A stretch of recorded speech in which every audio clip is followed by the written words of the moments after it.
The images we are now seeing, Emily, of churches desecrated, it reminds me of riding through the streets of D.C. after I had to leave my apartment, also had to leave my home in Florida because of protest. And I remember vividly seeing the Veterans Affairs sign and ACAB, all cops are, I won't say that word, painted over the sign. Now we see these images at churches. Jen Psaki, if they were at her home, would she be calling them peaceful protesters? She absolutely would not. As a Catholic, this breaks my heart. As a human, this breaks my heart, and it is, as a citizen of this United States, it is preposterous that the White House Speaker is declining to condemn any calls for violence, that she is refusing to condemn the calls to protest on federal judges, Supreme Court justices' personal homes. It is absolutely aberrant, and I have no idea why she is somehow conflating that with a women's right to choose that she says supersedes the gravity of the leak or the gravity of publishing these federal judges' private information. We saw what happened to federal judge Elena Salas, to her son, who was shot dead on her front doorstep because of an aggrieved person who had access to her published home. And now that publication is being amplified here.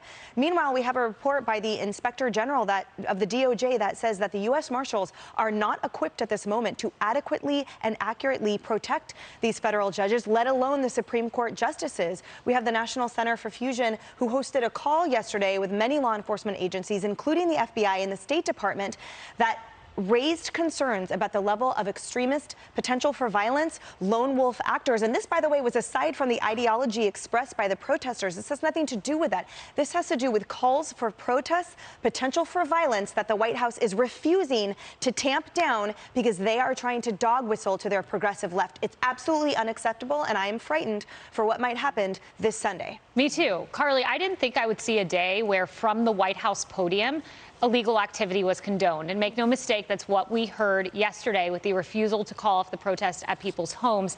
In fact, we'll pull it up. 18 U.S.C. Section 1507, whoever with the intent of influencing any judge in the discharge of his duty pickets or parades in or near a building housing a court of the United States or in or near a building or residence occupied or used by such a judge shall be fined under this title or imprisoned for more than 1 year or both. That's federal statute. Virginia statute also makes it illegal to protest in front of a private residence. So why won't Psaki call off illegal activity? Well, yeah, and the group that says that they're going to be protesting outside the justices' homes, they released a statement saying we must rise up to force accountability using a diversity of tactics. Force accountability.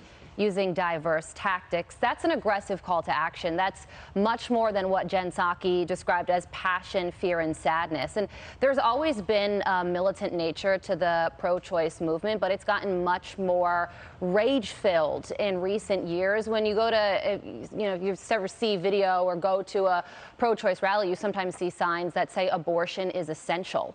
I mean, that doesn't even make sense. Air, food, you don't put abortion in that category. And I think a lot of it boils down to how appealing victimhood is today. I am a woman. How dare you take that right away from me, even if that right is taking another human life. But we are a far cry away from safe, legal, and rare. And there is a very aggressive element to this movement. So I do fear for what could happen. I do as well. I do as well. Charles, let's take a walk down memory lane and look at some of the protests that have occurred and President Biden's thoughts on at least one of those. Watch. Hey, hey, ho, ho. It's time, let's go. We will not go back. We will not have people dying. What do we do? Stand up, fight back. We are not going to let these fascists, racists, and ignorant people come into our town and come into our community.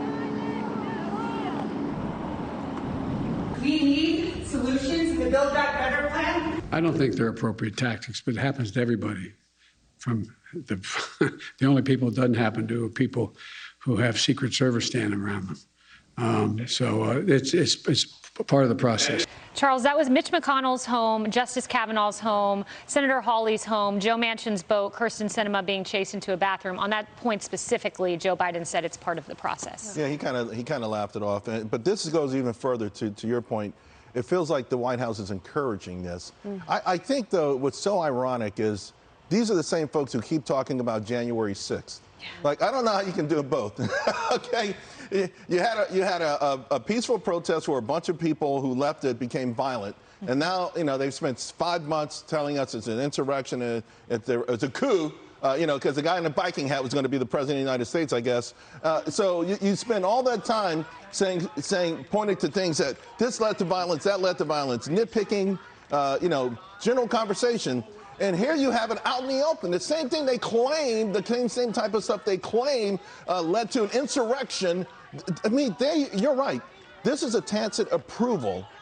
And we know what's going to happen. If people do show up at these homes, the likelihood of violence, of someone getting physically hurt, goes up exponentially.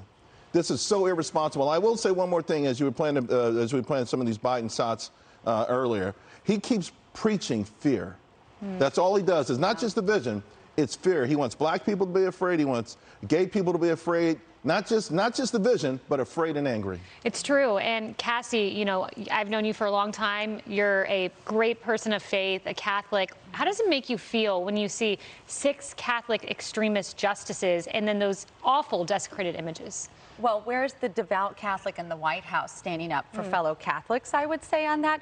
But also, Kaylee, I know you've been to March for Life. I've gone to it a number of years. Every January, hundreds of thousands of pro-lifers descend upon Washington, D.C. And I don't remember fences being erected around the Supreme Court. I don't remember protests on the liberal justice homes. There's a way to actually peacefully protest. We know what that looks like. And if it didn't look like that, I would expect our leaders to condemn it.